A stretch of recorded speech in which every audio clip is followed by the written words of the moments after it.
Some excitable voices in Ontario have already started making noise about an alleged fifth wave of COVID-19 coming to Ontario.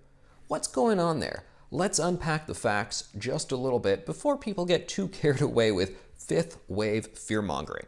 Because you may remember not too long ago, just a couple months ago, there was quite a lot of fourth wave fear-mongering. And you know what? It never really came to pass.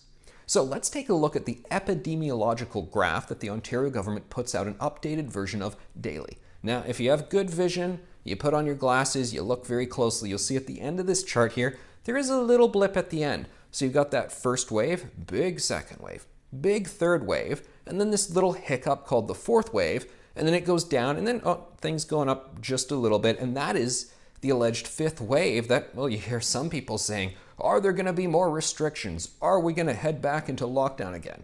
First of all, I want to say the entire point of the vaccine passport, the social contract behind it, was that you bring this thing down in lieu of there being any other lockdowns. That was the deal. That was why various business associations said they were in support of the vaccine passport, even though they knew it may cause some challenges and be controversial, because you do this as a way of ensuring there are no more lockdowns. Businesses never closed again. So for those people who are, for whatever bizarre reason, angling for more lockdowns in Ontario, it's off the table. It ain't gonna happen. We've moved beyond that stuff, and we're not gonna have a lockdown ever again. That was the social contract. That was why these measures, like the vaccine passport, were introduced previously.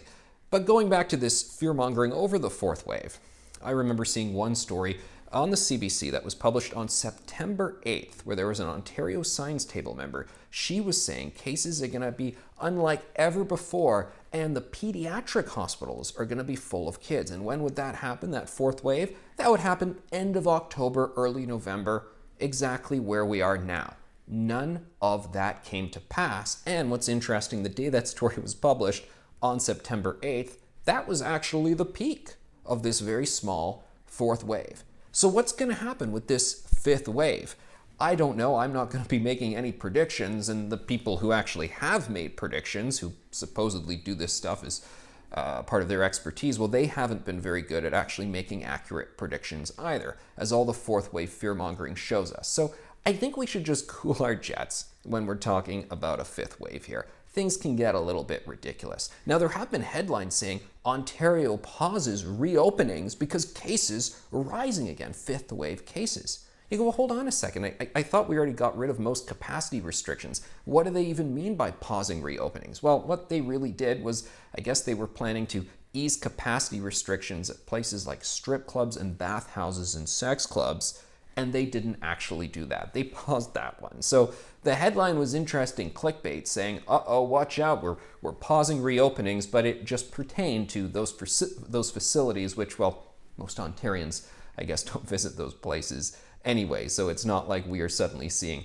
our daily lives being restricted there. Lots of notes of caution to consider when it comes to all of this fear-mongering. We're beginning to hear about a fifth wave that, who knows, maybe it'll come to pass, or maybe it won't, because you got to remember all the fourth wave stuff that they were talking about, that didn't come to pass either.